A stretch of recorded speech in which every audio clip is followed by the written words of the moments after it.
أعوذ بالله من الشيطان الرجيم. بسم الله الرحمن الرحيم. الحمد لله رب العالمين، والصلاة والسلام على أشرف الأنبياء والمرسلين وعلى آله وأصحابه أجمعين. أما بعد، رب اشرح لي صدري ويسر لي أمري واحلل عقدة من لساني يفقهوا قولي. Amin.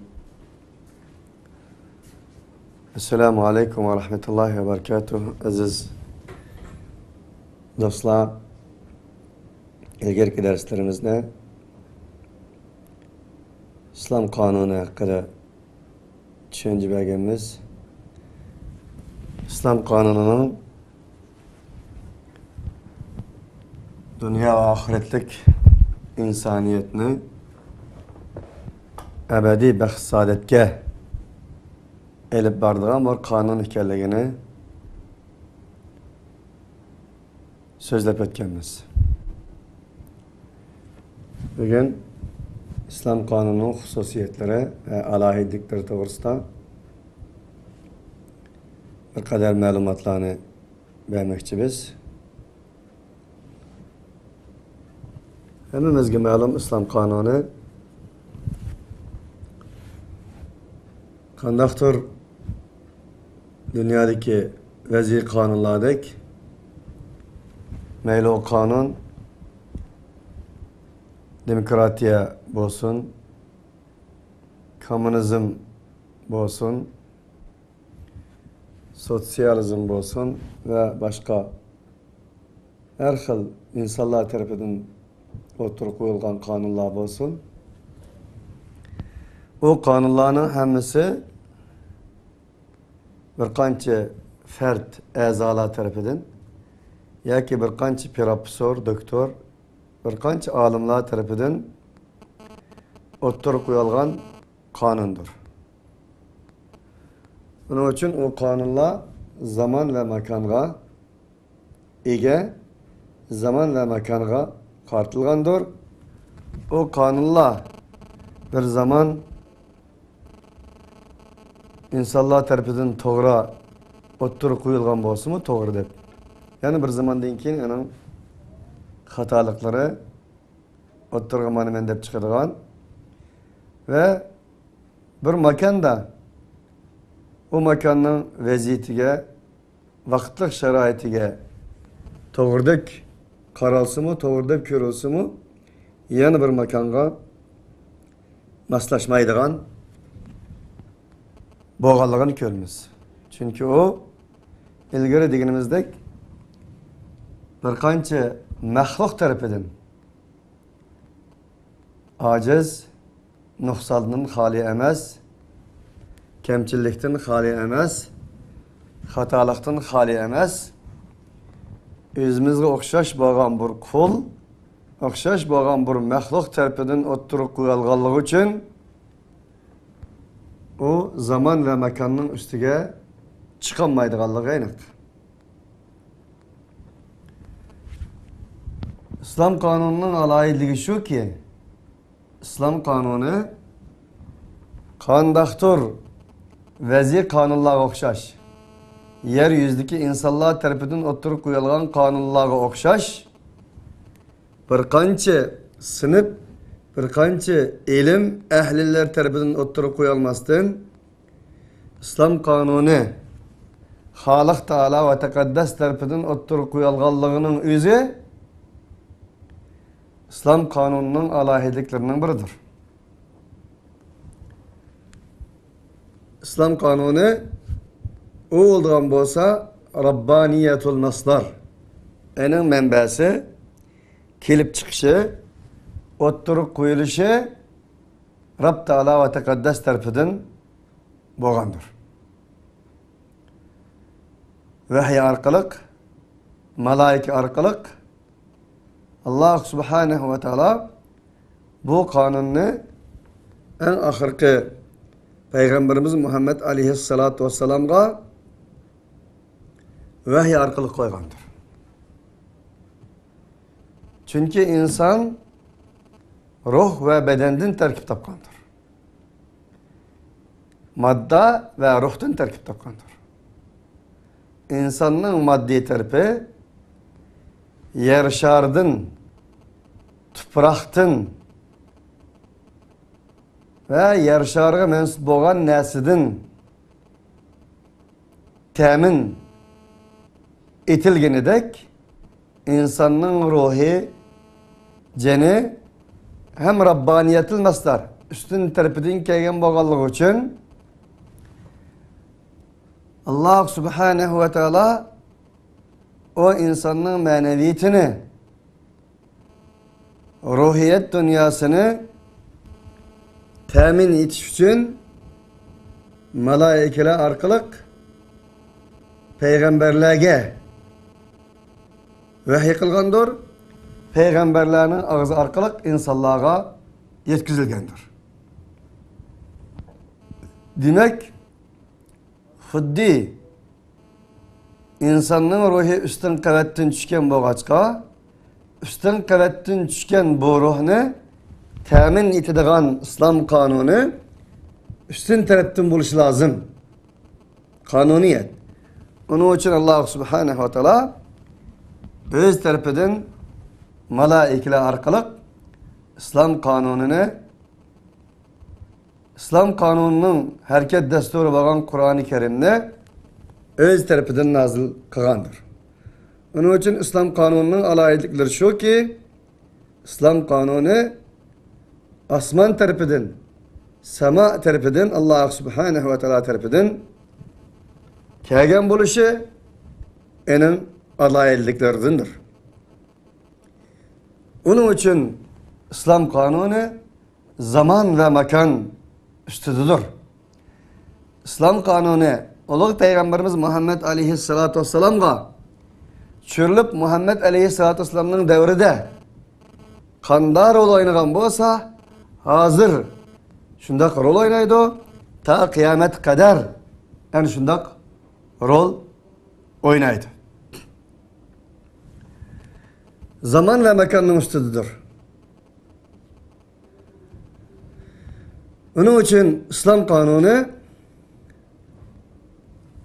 varlık insaniyet içindir. Bir zamandaki, bir devrdeki, bir coğrafyalık orundaki insanlığa uçulan emez ta Muhammed Aleyhisselatü Vesselam'dan tatip. Muhammed Aleyhisselatü Vesselam peygamberler zincir simallığının zincirlerinin bir halkası, en ahırkı tügence halkası değilse Adem Aleyhisselatü Vesselam'dan tatip Muhammed Aleyhisselatü Vesselam geçilek. Muhammed Aleyhisselatü Vesselam'dan tatip biz geçilek. Bizden tatipta kıyamet kadar yaşaydığan insanlığa geçilek. Zaman ve mekan üstüde insanların doğru yolu yetekleydiğin enin kilip çıkış menbesi Halik Teala tarafından kelgen aciz mahluklar tarafından kelmegen Rabbaniyetul masdar yani enin menbesi Rabb Teala ve Tekaddes ile alakası ve çetişlik boğan buluşu İslam kanununun alahiligidir. İslam kanunu dediğimizde İslam kanununun hareket desturu Kur'an-ı Kerim'dir.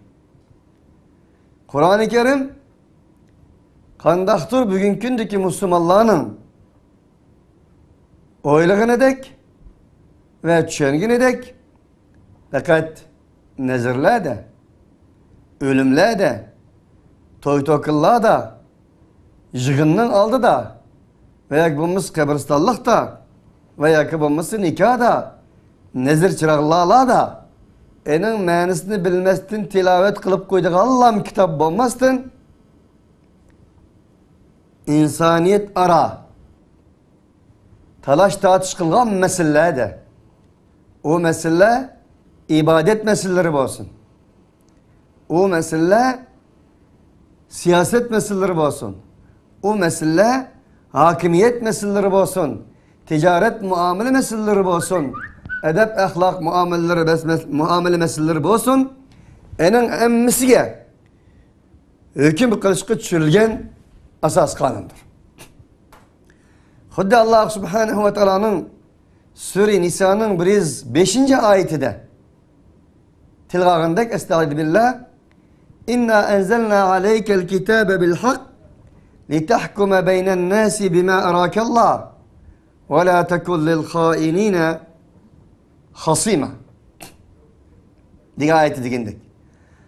Allah subhanahu ve ta'ala dedi ki hakikaten biz ey peygamber sana bu kitapni yani Kur'an-ı Kerim'den ibaret olan bu kitapni hak bilen adalet bilen gaye maksat bilen hikmet bilen sana nazil kıldık. Nimişka? İllet şu litahkume beynen nasi bima arakallah sen insaniyet arasında beynen nas Müslümanlar arasında emez insaniyet arasında Allah sana kösetken nesi bilen hüküm kılışın için Allah bu kitabı sana düşürdü. Yani senin göz karşın olan emez. Ya ki bir şahsının göz karşı olan emez. Veya ki bulmasa bir cemiyetinin, bir cemaatinin, bir goruh, bir teşkilatının sana kösetken nesi bilen emez. Bima arakallah. Ma'yı nefi.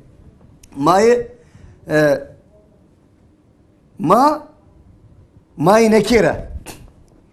Allah sana kösetken ne söylen? İnsanlar oturuştu hüküm kılışın için Allah bu kitabını sana hak olan hikmet ile nazil kıldı dedi. Onun için kandaktır Rabbaniyetil mesler boğan enin kilip çıkışı Allah subhanehu ve teala tarafından boğan Kur'an-ı Kerim'den ibaret boğan bu kitap İslam kanuni destur boğan bu kitap bir cemaatin göz karşı emaslık bima arakallah. Fakat Allah'ın rayı ekerliki. Allah'ın kösetken nasikellik. Bir cemaat, bir şahs, bir teşkilatının rayı olan emez. Belki Allah'ın rayı olan, Allah kösetken nasi olan hüküm kılış için şu geldiğini Allah subhanehu ve teala bu ayeti demekte. Depulap وَلَا تَكُلْ لِلْخَائِنِينَ خَصِيمًا Ey peygamber sen hainlerin tarafı bulma. Hainlerin menfaat için hüküm kılışka amma tutma. Hainlerin tarafını tutma. Ondakta tüyendeki وَلَا تَكُلْ لِلْخَائِنِينَ خَصِيمًا diyen ayet şunu işaret kıldı ki veyadır vakanın hadisinin bağlılığı. Bu vaka hadiste oluğu Peygamberimiz Muhammed Aleyhisselatü Vesselam'ın kandaktır bir hainliğe, kandaktır bir cinayetçiliğe, zalimliğe, olanın telfiyle, olanın Resulullah'ı uftuğan sebeple tüpeyliden, olanın paydası için hüküm kılgan bir hadisinin bağlılığı işaret. Ondaktı biz ayetinin asbabı nuzuluğa bardağın bolsak ayetinin asbabı nuzulu şu. Ayet Medine'de nazil boğan. Sure-i Nisa'nın 105. ayeti. Öz vaktida Medine'deki meşhur kabilelerden biri yani Ebu Tu'me isimlik biri yani bir kabilenin üyüdün bir tal kural uğulağallığı. Ve yani bir rivayette dakik uğulağallığı. Meylinin buluştan katı nazar demek üyad okurluktan ibaret bir cinayetin Ebu Tu'me isimlik bir sahabedin Medine'de sadır olganlığı. Sadır bolgan denken o oğru bolgan Ebu Tu'me elingan kuralını yaki onu bir Yahudinin üyge amanet koyganlığı. Amanet koyun şarpısı da mal ilgisi o malını sürüşt kılıp gelgenden keyin Yahudinin uyudun teppağanlığı. Yahudinin uyudun teppağandan keyin Yahudi onun nispeten Ebu Tu'me isimlik bir insan bana bunu amanet koydu degenlik. Enin deyken mal ilgisi Ebu Tu'me'nin kaşığı bağlandan keyin Ebu Tu'me isimlik sahabi Medine'deki. özünün meşhur boğan kabilesinin 100 aburini saklap kalish için, özünü saklap kalish için onu özünün oğul mu kallığı, belki Yahudinin oğul kallığı ve Yahudinin oğul kallığını ispatlaş için özünün kabilesinden yalganının şahitlerini ekliş arkalık Muhammed Aleyhisselatü Vesselam'a ya Resulullah biz bunu oğul muduk? Yahudi oğulap bizge töhmet kıptı. Onun için sen bu oturda hüküm kılsan diyenlik. Ve bazı Muhammed Aleyhisselatü Vesselam'a tehdit sözlerini işletkenlik. Ya Resulallah o Yahudi o Müslüman emez. Gayrimüslim dinden taşkıramaz. Biz bolsa senin sahabaların sen düz turup sen kandak mı Yahudilerine nispeten Yahudilerin menfaati için hüküm kılsan diyen ikellik. Muhammed Aleyhisselatü Vesselam bu oturda tereddüt kağıdı ikellik. Onu hüküm kılaydıysa amal en ağızdan başkaça Müslümanların zerrige hüküm kılaydıysa ona da şahitler hazır. Muhammed Aleyhisselatü Vesselam uzun bir sükut, uzun bir tereddütün içinde turup kandak loğumusun yanıla şahitlerini hazır kılgan Ebu Tü'me isimli kabilige Ebu Tü'me isimli insanların menfaati için hüküm kılış temsil geldi. Bu vakit Allah Subhanahu ve Teala'nın bu ayetini şu geldi. Ayetinin asbabının nuzulda zikir kılındı. Onun için enindeyken Peygamber Aleyhisselatü Vesselam Allah Subhanahu ve Teala'nın egelandırışma geldi ki ey Peygamber kandaktır iş senin rayın olan mı emez. Senin sahabelerinin rayı olan mı emez. Belki Allah Subhanahu ve Teala sana gösterken ne söylen hüküm kılışın gerek. Sen kandaktır yalgancılarının haillerinin tarafını elip onların menfaati için hüküm kılgının da elbette ki Rabbaniyetul Mesler boğan enin kilip çıkışı Allah Subhanahu ve Teala boğan Kur'an-ı Kerim'nin gaye ve maksadike uygun, muvafık bir şekilde hüküm kılmagan olsa onun için sen onda haillere yol basma diyen ayetten tatıp ta 12 ayet katma kat akma aka şkelge. Şu ayetin ahirinde hem ya eyyühellezine amenu kunu kavvamine lillahi şuhada bil kısti velev ala anfusikum evil valideyni vel akrabin iyekun ganiyen ev fakiran fallahu evla bihima. Ey müminler size Allah için hakiki şahitlerden bulunlar. Hakiki güvaçlardan bulunlar. Eğer sizlerin nefsinin zerrigi olsun mu? Sizlerin uruk tukallarının zerrigi olsun mu? Sizlerin kabilenin zerrigi olsun mu? Sizlerin milletinin zerrigi olsun mu? Sizlerin şahsiyetinin zerrigi olsun mu? Akrabalarının zerrigi olsun mu? Atananın zerrigi olsun mu? Eğer o atananla, uruk tukununla bay olsun, kemral olsun, hizmetçi olsun, memur olsun, emir olsun, adalet ile hüküm kılıçlı onlar. Adalet ile şahitler bulunlar. Dep bulap, fallahu evla bihima. Elbette ki silahının Allah için adil şahitler buluşunla atananıldın, uruk tukallarıldın, kemral bay buluşunuldan kati nazar Allah Subhanahu ve Teala onu evlarak doğru Allah yolu turunla Allah tarafı turunla diyen ayet kadar bana bu Ebu Tü'me isimlik Yahudi'ye töhmet çaplagan özü oğulu bulap eni sındırılmasın Yahudi'ye işitip koyaş arkalık Muhammed Aleyhisselatü Vesselam'ını kıslagan bana bu hain sahabe doğrusunda düşkerliki hemimizge məlum. Bu şunu bildirdi ki yani haksızlık, hukuksuzluk bir Yahudilik kılınğay. Töhmet kılınğay Yahudi'ye o Yahudinin üstüge 7 kat asmanının üstüden Allah Subhanahu ve Teala sözlüge. Allah Subhanahu ve Teala ayet nazil kılgay. Hatta ki Muhammed Aleyhisselatü Vesselam'a ey peygamber sen haillanın yenini anma. Digey ve şunun okşaş uç aşkara, şunun da uç aşkara Muhammed Aleyhisselatü Vesselam'ını tenkit kılalaydıgan bir ayetinin nazil buluşu. Mana bu elbette ki İslam kanununun alayirligi ve İslam kanununun bay tarafta emas, kembagal tarafta emas, akraba tarafta emas, köplük tarafta emas, azlık tarafta emas ve haklık tarafta, adalet tarafı ekanligi ve şundakla bu kanunun Rabbaniyatul Nastar ekanligi hakiki Allah Subhanahu ve Teala tarafından enin kiliş menbasının Allah Subhanahu ve Teala boğallığının delili ve şundakla İslam kanununun alayirligi. Allah Subhanahu ve Teala yana Sure Nisa'nın 166. ayetinde dedi ki: "Lakinillahu yeşhedü bima enzele ileyke enzelehu bi'ilmih vel melâiketu yeşhedûn ve kefâ billahi şehîdâ." Lekin Allah Subhanahu ve Teala ey peygamber sana düşügen bu ilahiyetil mestar boğan, Rabbaniyetil mestar boğan ilahi kanun Kur'an-ı Kerim'ge Allah şahitlik kılıdı. Allah güvalık verdi. Allah Subhanahu ve Teala ini öz ilmi ulen, öz hikmeti ulen sana nazil kılgandır.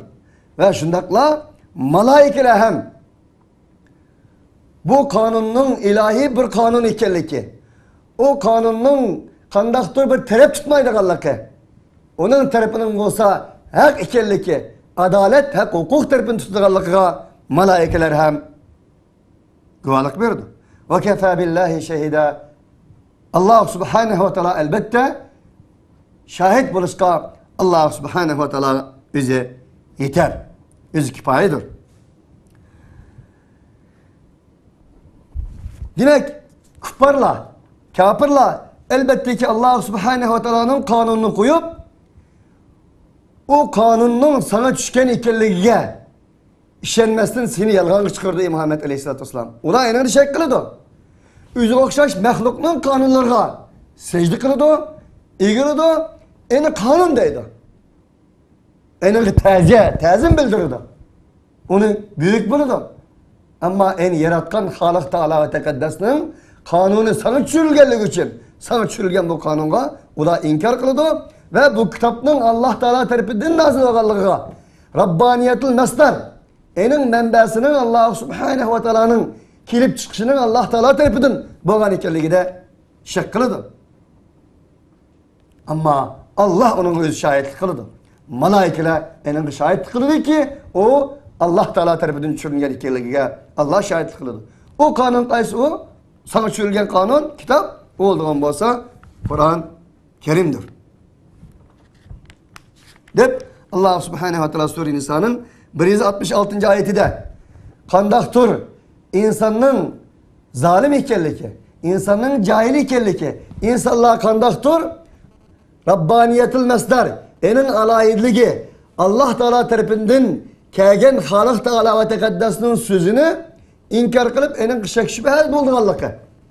Kandaktır öz okşaş mehluklar tarafından düşürülgen, yazılgan, oturup koyulgan kanunga egildiganlığını Allah Subhanahu ve Teala ayette bayan kılmakta.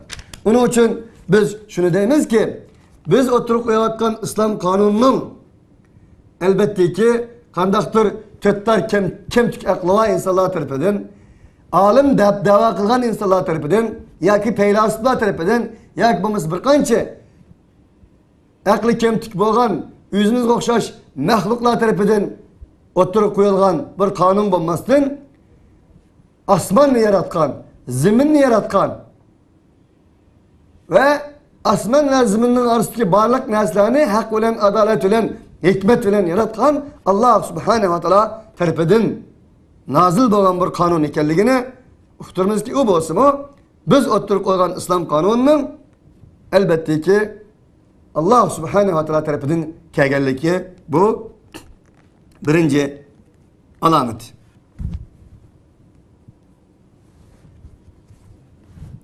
Allah Subhanahu ve Teala yana Sure Arap'ın 3. ayeti dedi ki İttebi'u ma unzile ileykum min rabbikum ve la tettebi'u min dunihi evliya qalilan ma tezekkerun. Ey insanlar! Silahının Rabbinler tarafından düşürülgen nesige. O nese? Yani bir nim için ma ibaret geldi. sizlerning tarafından, sizlerning Rabbinglar tarafından çürülgen nesiga erişinglar. Yani nese degan nekirni bildirdigan, enin cheksiz ekanligini emas, enin cheksiz ekanligini bildirdigan may nekir bilan keldi deganda, o narsa maddi olsun, manevi olsun, edep ahlakka mensup bo'lgan narsa olsun, siyasetga mensup bo'lgan narsa olsun, hakimiyetga mensup bo'lgan narsa olsun, ticaretga mensup bo'lgan narsa olsun, yuqoridagidek ijtimoiy, o'g'uliq yoki bo'lmasa ijtimoiy munosabatga mensup bo'lgan narsa olsun, nim bo'lishidan qat'iy nazar, sizlarning Rabbinglar tarafidan sizlarga tushilgan narsa qanday qilinglar? Erishinglar. Va la tattabi'u min dunihi awliya. Sizlar Allah subhanahu wa ta'ala'dan başka, Allah subhanahu wa ta'ala tarafından sürülgen narsadan başka evliyaga erişmenglar. Velilerge erişmenglar, ilgilerge erişmenglar, dostlarga erişmenglar.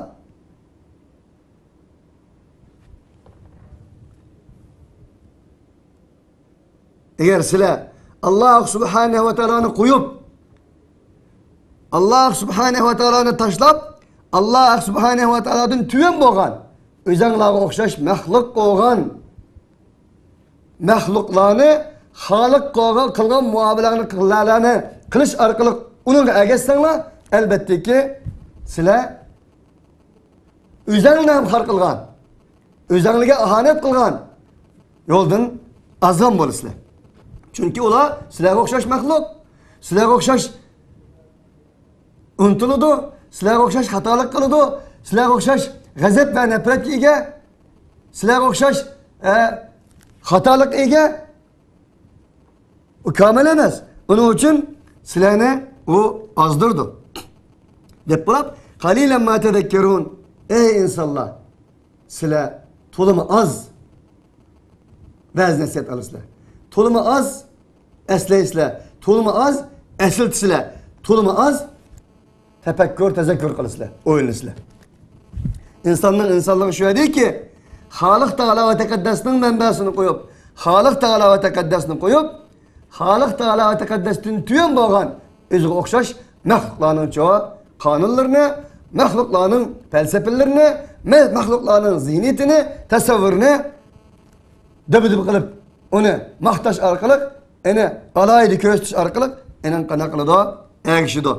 Bunu erişinin hata ekenliğini Allah subhanehu ve teala bu ayette bizge zikir kılmakta.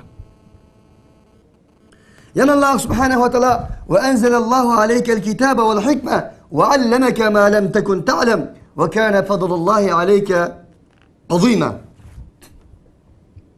Ey peygamber, sana biz kitap ne, hikmet ne, Allah subhanehu ve teala sana düşürdü ve sana sen bilmegen nesini sana bildirdi. Ve kâne fadlullahi aleyke azîmâ. Ey peygamber, ey peygamberinin ümmeti, Allah subhanehu ve teala'nın sana boğan fezli merhameti büyüktür. En kadıdır, en terlişi yoktur. Onun için Allah subhanehu ve teala sana bilmegen neslerini bildirdi, sana Kur'an'ını, hikmetini kadar kıldı. Çünkü ki bunun maksidi ne için? İnsanlarını akidede tevhid, muamelede edde adaletke başlaşın için Allah subhanehu ve teala sana Kur'an'ını düşürdü. Onun için İslam'ın asas kanunu, şeriatının kanunu olu Kur'an Kerim'dir. Kur'an-ı Kerim bulduğun olsa enin arayidligi şu ki Allah subhanehu ve teala tarafından düşürülgendir. Rabbaniyetil mesderdir. Onun için bu doğruda ayette tolumu köptür.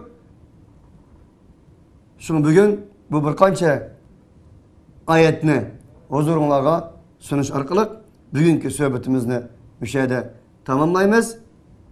Kelgisideki sohbetimizde yeni uçuruşka Allah subhanehu ve teala'dan muvaffakiyet dileyimiz. Esselamu aleyküm ve rahmetullahi ve berekatuhu.